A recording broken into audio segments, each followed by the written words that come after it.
All right, guys, what's up? I'm at Real Lauren Wixom here in the virtual studio with Monty, aka KryptoNurd, and we have special guest Chris Swenor again here with us this time. And Hello. yeah, so before we get started, let's play our intro.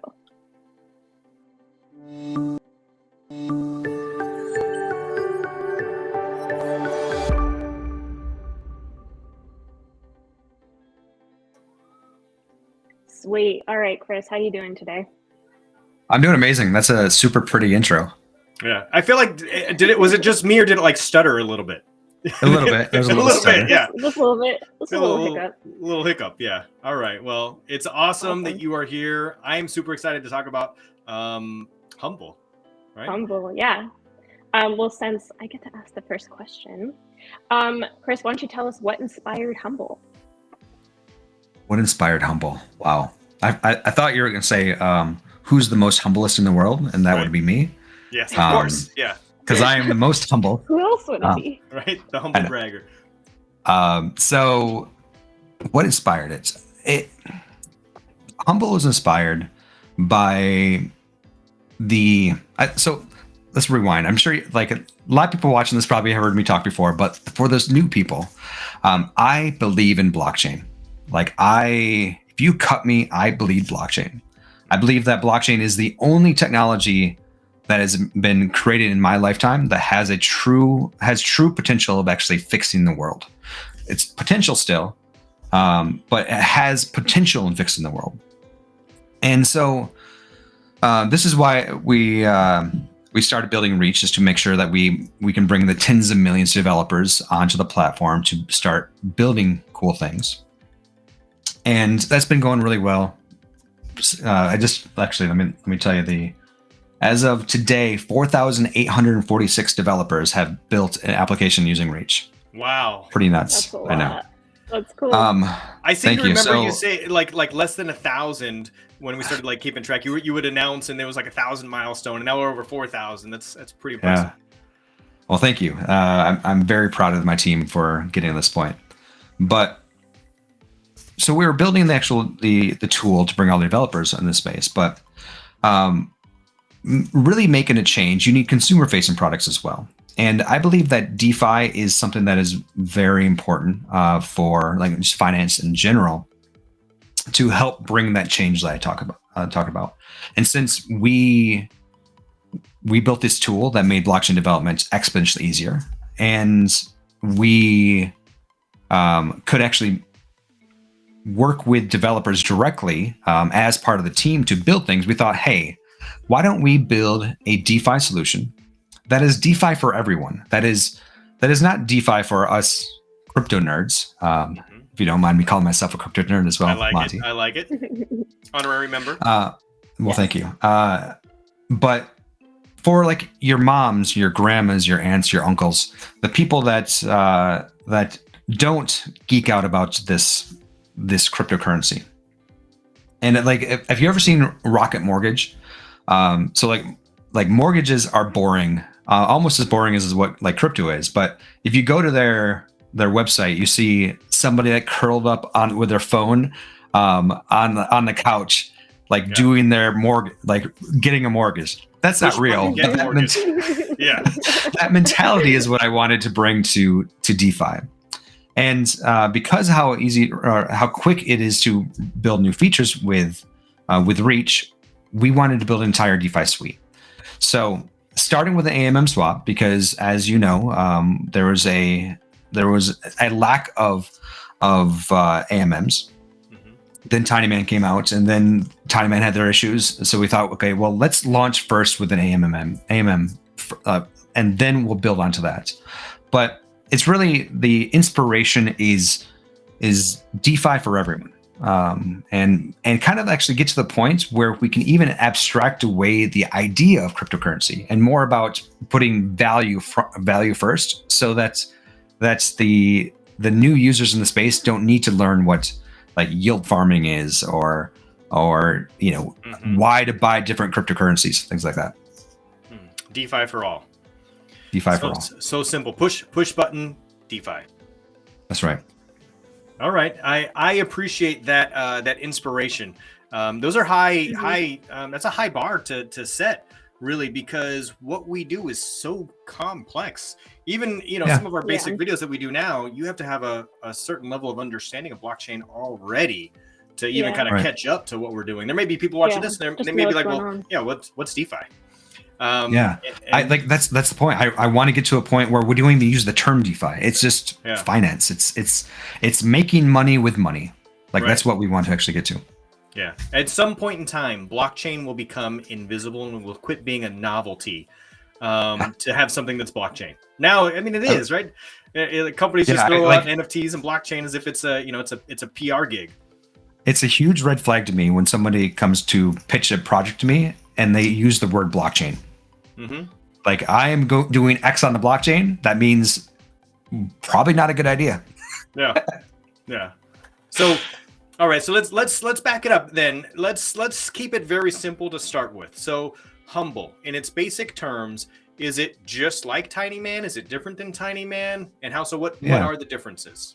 Yeah, that's a good question. Well, we wanted to start with a solid foundation, and a solid foundation of DeFi is, in our minds, one of the big building blocks is a AMM DEX swap. So very similar to TinyMan. Obviously, it's not the same as TinyMan, but the functionality is similar. You're converting one token for another. You get one token for another. I'm a small little screen here. And it's the price is determined by a pool of two pairs of tokens. Mm-hmm. But that's where we're starting. We're getting this AMM swap out shortly after. Provide limit orders so that if you don't like that specific price right off the bat, you can tell you what price you want to make the trade in, and it will automatically go through completely in a decentralized way. We're going to be then rolling out our liquidity reward system. We are doing something pretty unique with that. I'm not really ready to actually say exactly how it's going to be, but it's completely different than anywhere else on blockchain in general. It is really interesting. And you know me, I try not to leak alpha, but I always do. Right. But this is one that's the only reason I'm not saying is because we're still deciding if we want to go this direction or not, because once again, this has never been done anywhere else on anywhere. So we need to make sure that we run the proper economics and simulate it out to make sure that it makes sense. But it's looking really good at this point. You were known in the industry to have no NDAs because you're just scared that, hey, I'm just going to talk anyway, so I might as well not sign anything that gets me in trouble. There's something about you and Jay. Yeah, so Jay and I are actually fighting about this daily about how to do this correctly, and Jay's my co-founder on the tech side of things. And we want to make sure that we are providing something that adds true value and is not a gimmick as well, because we're not building Humble to make a quick buck or be the latest hottest thing. We truly are setting Humble to not be the greatest DeFi suite on Algorand, not even really being the greatest DeFi suite in blockchain. Our humble goal is to actually compete with the financial world, the JP Morgans of the world, and to do something like this, so this ambitious, we need to think long term. We need to make sure that we are, we're not doing gimmicks, we're not doing things that are a flash in the pan, but really setting a strong foundation so that we can truly change the world. I like that a lot of what you do and a lot of what you are choosing to do is very altruistic, and you follow it up and you back it up. A lot of what you do is open source, so other people can use and build off of what you're doing. Now, obviously, you're very humble and you think, hey, what we do right now is pretty darn good. But in the off chance somebody can come along and build on it, you want to encourage other people to come along and build on it. And if they can improve on it, then by all means, build on it. I think that's a novel approach, and it really just kind of goes to show that, hey, you're not in it just for a quick buck. You're not trying to make everything exclusive. A few things here and there you got to hold on to a little bit, but for the most part, you guys are very giving of knowledge. why I don't personally believe in NDAs, because if you can take my idea and do better than me, I don't deserve my idea. Like, execution is everything. And like when I look in the camera and I tell you that I wake up every morning because I want the world to be better, I truly mean that. And if even if that means that somebody else does it better than me, I want that to happen.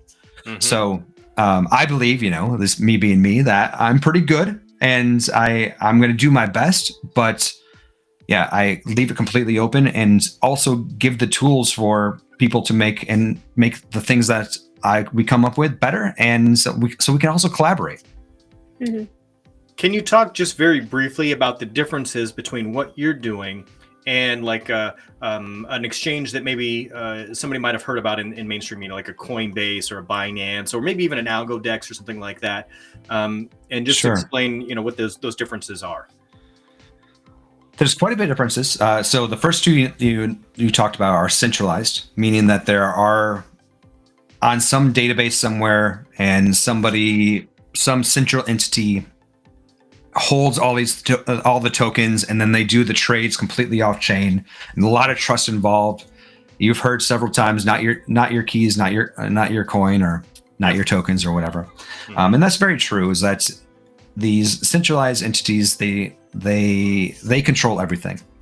What we're trying to do is build a similar solution, or like finance, but completely on chain, completely decentralized. Like Reach ourselves, we don't even run any caching servers. So when you so with Humble, when you do your trades, when you look at the webpage, it's reading directly from the blockchain. So if you could actually stand up your own indexer and your own node and communicate with your own node, and it would work just the same. And we want to build this in is because, like, this is me personally, this is something that's very important to me, is to not have that centralized bottleneck, and really make it open for the entire world. But to actually kind of answer your question of what is the difference between ALGO DEX, as one of you mentioned, they're a decentralized exchange, but they use an order book. The problem with order books is that it's really difficult to provide liquidity in it, like in an order book style. So you need to really have a lot of big money partners with pretty advanced tech to make sure that the liquidity is strong, to make sure trades go through. Right. I think it was Vitalik, or at least he wrote a big article that's about the AMM style that is less efficient as far as the matchmaking, but it is more reliable and easier to provide liquidity for. And this is where Uniswap came out of, and then pretty much everybody then kind of made tweaks to that idea of like, you have Balancer that is a multi-coin order book, and then you have Curve, which is designed for two coins that will have similar value, or stable coins. And then you have just a bunch of different types. And really, our belief in the way that we architected Humble is that each pool is its own contract. So we're going to be able to have multiple different types of pools within the same ecosystem. So we plan on having a Balancer style multi-coin token pool. Okay. We plan on having a Curve style stablecoin pool, and we can do this because the way that we architected it is that each pool is its own complete contract. Nice. Right. Talk to me about bots and arbitrage opportunities. So, oh my goodness, it's going to be so awesome in Algorand.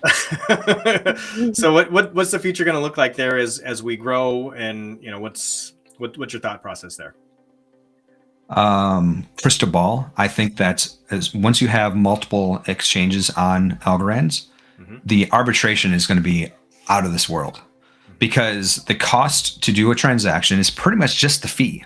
On Ethereum, everywhere else, you have to deal with the gas costs. So that means that the arbitration for those, you have to have a bigger delta to make sure that the transaction is worth it. But on Algorand,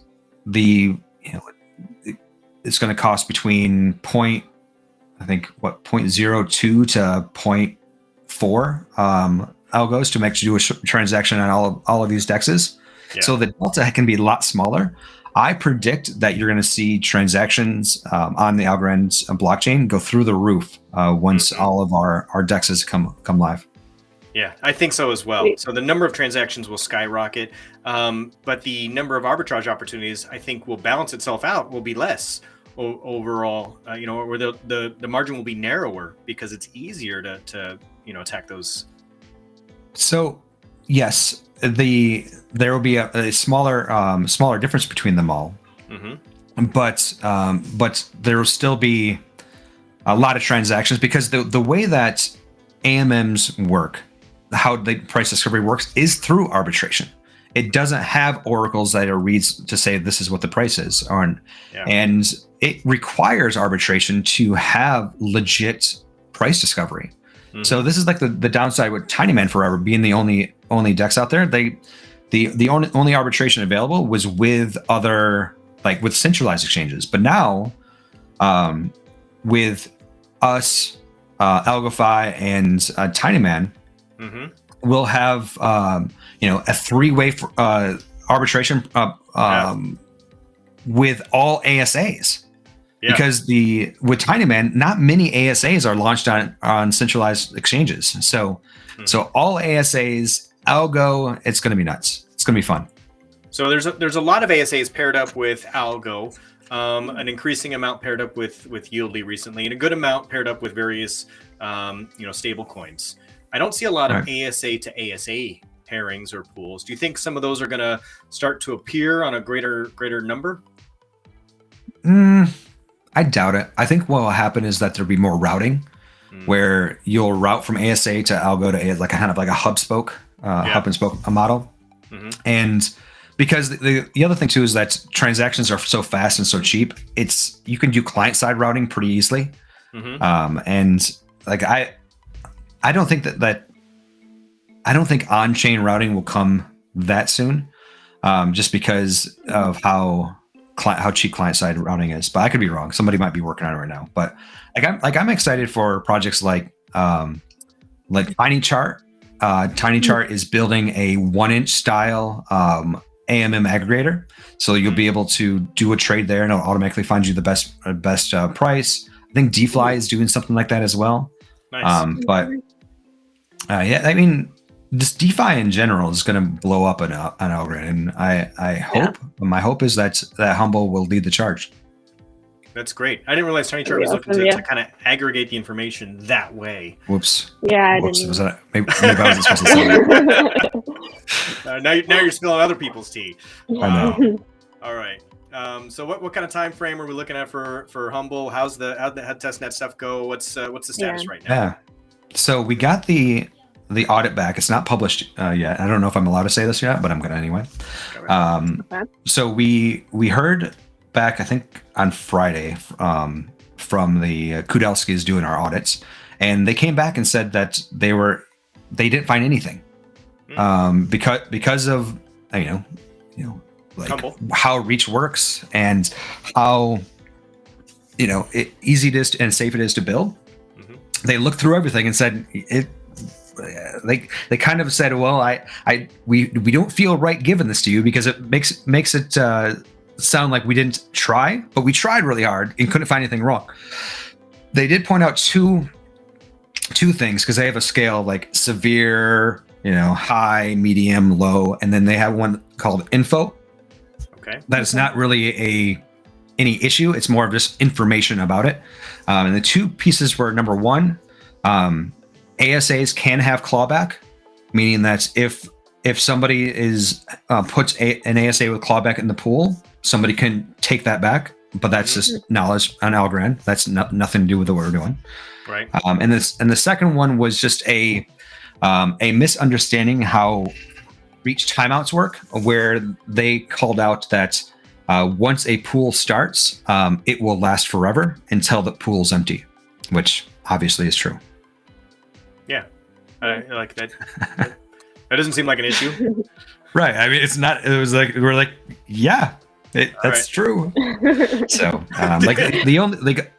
the only downside is that because of how Algorand contracts work is that it costs money to launch a contract, and then when you close it down, you can get that money back. The person that launches it won't be able to get that 0.1 algo until ever again.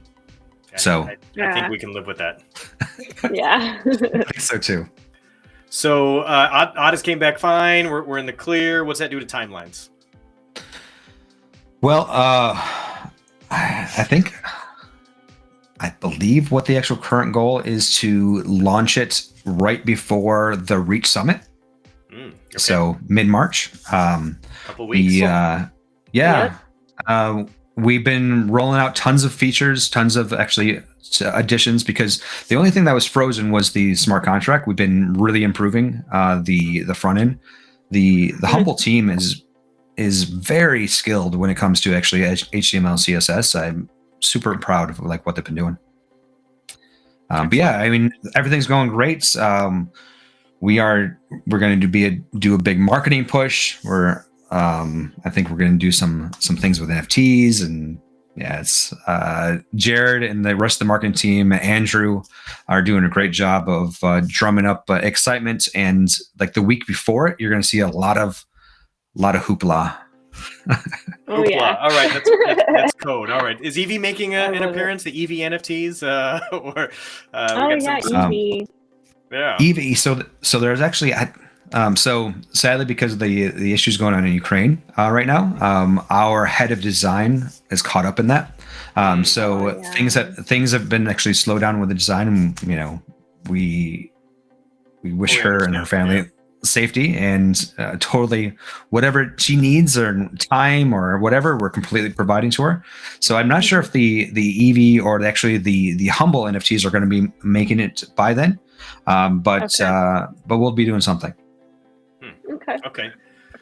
So what's the next step after launch? I know that's not just you said, hey, we're starting here.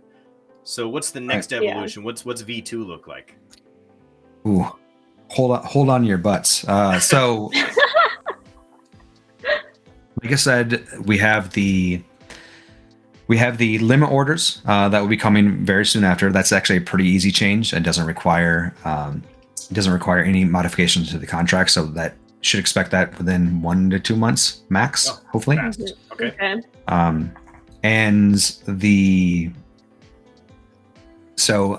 thing here's a little bit of information that people probably don't know. At ETH Denver, the Dan and Hamir, part of the Reach team, entered and actually ended up winning the Algorand grant, Algorand bounty for ETH Denver. And what they built was a full ASA staking solution, which is like a YLDY.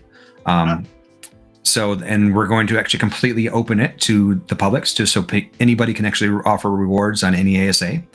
We'll be building that into the system shortly after as well, because people like to offer extra staking rewards.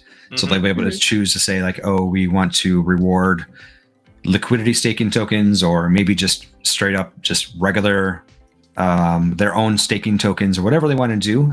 Distribution pool or liquidity pool reward. Or just straight up, you hold your tokens, you stake your tokens, we'll give you more of them. Like this, kind of like what YLDY was doing for a long time. Yeah. It's going to leave it completely open to the ASA creators to do, and that's one of the features that are coming very short after we launch. Then this other secret thing that we're working on, that is the advanced liquidity reward system that we're turning into an entire open protocol. That's I'll give you a little bit of information. It's tied to options, and creating an entire options market. So that's we'll have a completely different new layer of DeFi on top of Humble. And then of course the DAO, and we're launching a full-blown DAO, because this is a decentralized, this is not owned by us. We're just we're the people with the picks and shovels and the hammers putting it all together, but Humble is owned by the users. Humble is owned by all of you. So we want to make sure that we build a DAO that allows people to create proposals, be able to allocate the funds wherever they want, and make this a true community-based project. I like that. Yeah, that's fantastic. That's This leads sort of down the path of, hey, if you've got a market for new ASAs to be distributed, to be get exposure, there's staking, you could create liquidity pools, you've got a wide audience there, you've got the DAO in place, so people can just send me some ASAs. Yeah, right. We'll just send them straight over to Swenor. Do you see a lot of folks launching or using this as a pseudo Launchpad? Or incorporate into their Launchpad arsenal, and do you want to target some of those folks in the future? Yeah, I think that a Launchpad is would fit nicely within the DeFi suite. I don't really like to do things that are already done in the space. I like to really kind of take 10 steps back and ask the question of how could we really rethink this to make it the best it possibly can be. We, of course, didn't do that with the swap because we wanted to get that out and we thought that was a good tool. But everything else after this is very much let's not just copy and paste where something else is, because we really want to, with Humble, we really want to actually be a leader in the space. And if you're always just copying what somebody else does, you're always going to be chasing. So if we do decide to go with a Launchpad, it's going to require us to take a step back and say, okay, well, let's see what has already been done. Let's learn from that and build something new. Yeah, let's make it better. Yeah. Exactly. I think that the community itself is sort of right on the cusp. There's so many projects that are about to come out, and so many. Right, there's just a lot of anticipation that's just been built up. Any other surprises down there at South by Southwest that we should be prepared for? You want to tease a little bit and kind of tell folks, hey, look out for this? You're down there for quite a while, right? You got a few days there. I believe we might be able to start teasing Reach Everest. Ooh. Okay. All right. Reach Okay. Everest. I don't know what this is. Reach Everest. I think this is the first time I've said the name in public. Jay is actually the one that came up with the name, so great job, Jay. If you're new peaks for climbing this. mountains, I like it. Yes. All right. So Reach Everest is the enterprise version of Reach. It's the commercialized version because obviously we need to build a product for the Fortune 500, and the Fortune 500 requires extra features that that maybe not everybody needs. Don't worry.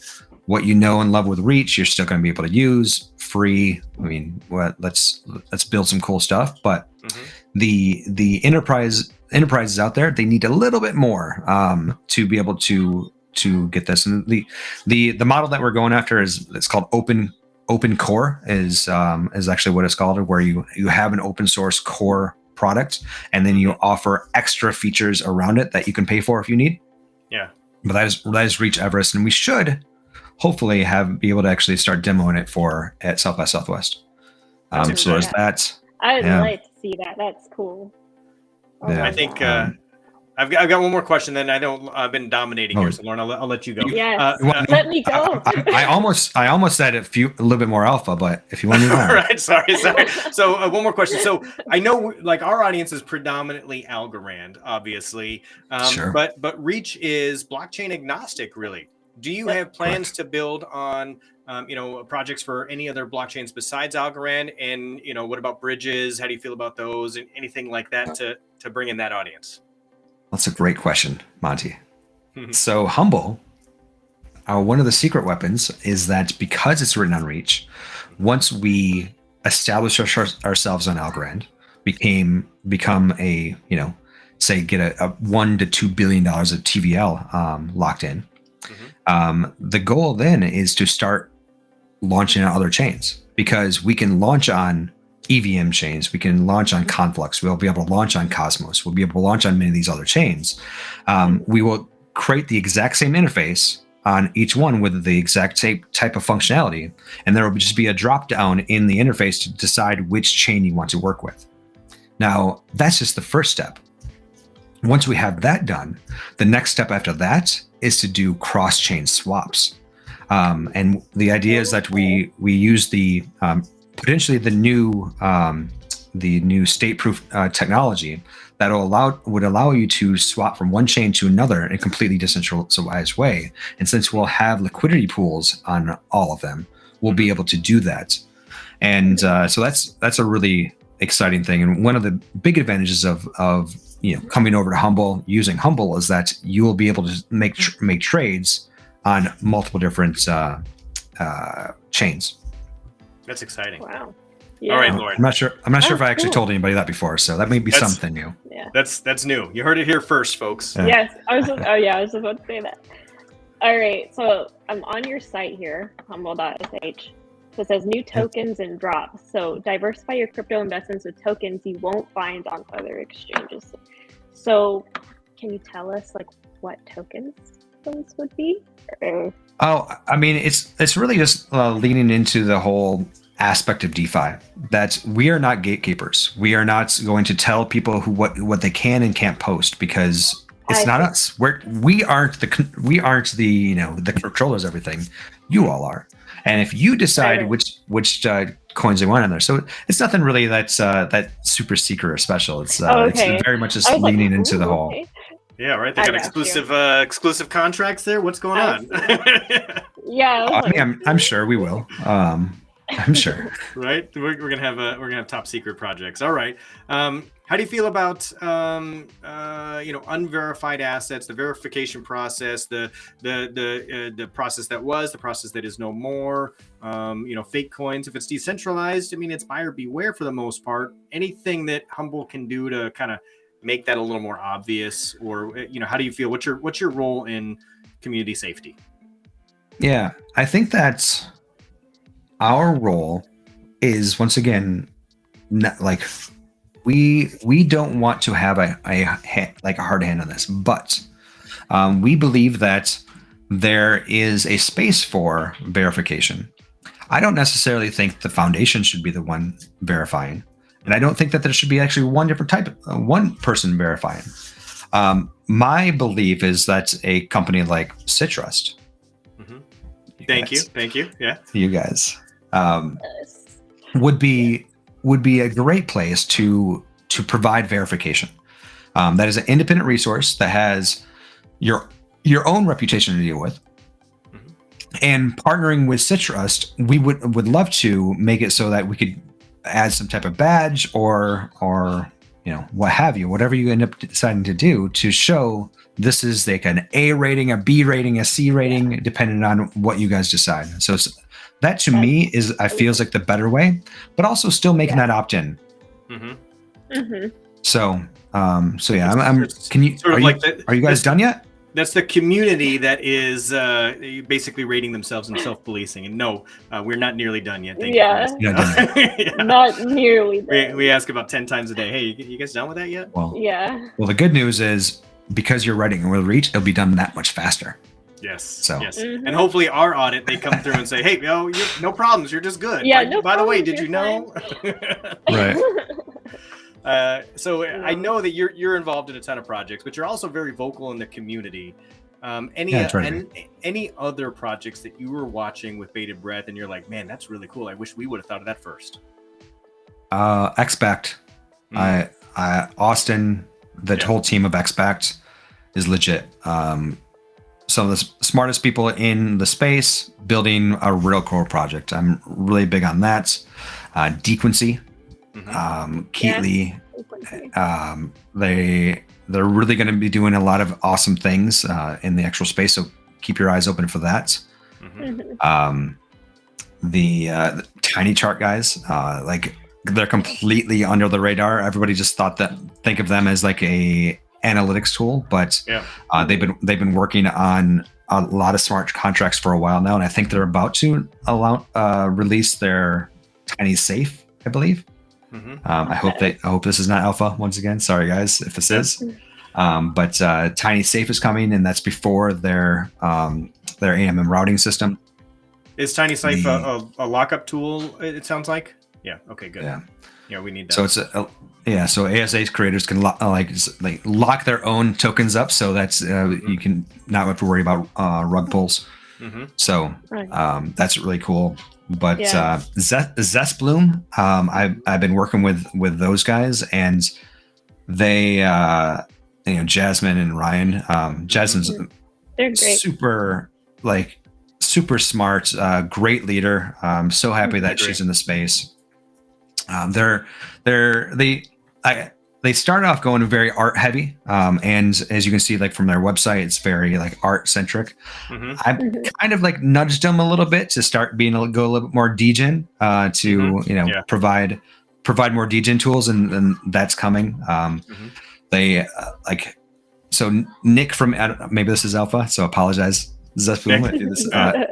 Nick from NFT Jam is now part of Zestbloom. So all of like the work that he's been doing with the Reach stuff is now coming over to Zestbloom. So reverse auctions, regular auctions, an offer system. So all of that's coming in a decentralized way. Once again, apologize if I wasn't supposed to. Man, we were talking to Evan the other day, and he didn't spill that. So Evan's amazing. Working on Ken. Did you guys talk about Ken? No. The Ken. You didn't talk about the Ken protocol? Yeah, we did. Yes. Okay, I was gonna say that's really big deal. Making NFTs safer, which is awesome. Yeah, some big on what they're doing. Cross platform, making sure the community is protected, I think is a really important endeavor. Yeah, absolutely. Right.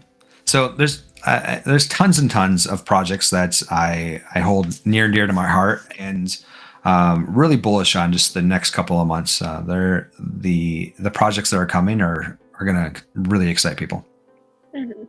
Very cool. Well, what's important about Citrust? Yes. I'm super excited about them as well. Yes, that project, I've heard they've got great people. That's right. So, anything we didn't ask about Humble that we should have, and you're just dying to get out to the public and say, hey, you know what? This needs to get out there. I don't know if you know this about me or not, but I speak freely and often about all my projects. So it gets to a point of trying to find things that I haven't said already. Yeah. It's my mentality is always talk about it early and apologize if things change. Because I think we're all grown-ups here. We can all know that. And I think people appreciate that too. I think people would rather know early and them not show up than know until the last minute. Not know until the last minute. So I don't think so with anything with Humble. I'm probably there's probably something about marketing or that I need to talk about, but who knows. So you in particular, Jay to some extent, and a large part your team, right? Stefania, like that, you guys are all very 45 people now. Can you believe that? 45 people. Wow. That's pretty strong presence in the community, but Reach is still for developers for the most part, right? And that's your target audience. However, Humble is retail consumer friendly, right? Direct to consumer. So are you comfortable having Humble be your flagship brand all of a sudden? Does it seem like it's going to be that way? No, not at all. So a couple things. Humble is definitely, so what we did is we created Reach Labs, and we drew a hard line between Reach Labs and Reach Core. Reach Labs has its own marketing. Reach Labs has its own community. Reach Labs has its own BD and products, and actually each project in Reach Labs has their own specific people. So Humble really isn't going to be. My daughter's coming in here. It's here right behind me. Humble isn't going to be the face of Reach Consumer. Humble is its own standalone product with brilliant, amazing people. You just got photobombed. I love it. Video bomb. I know. Humble is its own standalone company that's going to excel and most likely eventually spin off to its own product eventually. So one of the things that you talk about with the Reach is that. Let's see if this is going to be so distracting now. Is that yes, it is for developers, but just like Microsoft and Apple were for developers to start, Reach's plan is global domination. As is it, we are the operating system for blockchain, and the way you take over become an operating system, you first go after the developers. Once you have all of the developers of the world, you start providing the developers tools to be able to bring product to their consumers easier. And then eventually what it is that we then abstract blockchain away from the end consumer. So just like when Microsoft released Windows, which became the consumer focused product, got a different daughter that just brought this on. Oh. Thank you, sweetheart. The unicorn guy looks to be, he should be a rich NFT. And a steak. All right. P. Thank you, sweetheart. That's P. Hey, I'm in an interview here real quick, okay? Hey. Okay. Anyway. So just like Microsoft released Windows and Apple released the App Store with the iPhone, we have actually plans for end user or consumer based products as well. The Reach ID, which is the wallet that abstracts away the whole point of a token, where it abstracts that away and only kind of presents value, so you never have to think about tokens anymore. It's one of the products that's in our roadmap. We are going to provide our own. I love you too, sweetheart. Oh, look, the camera followed her. I know.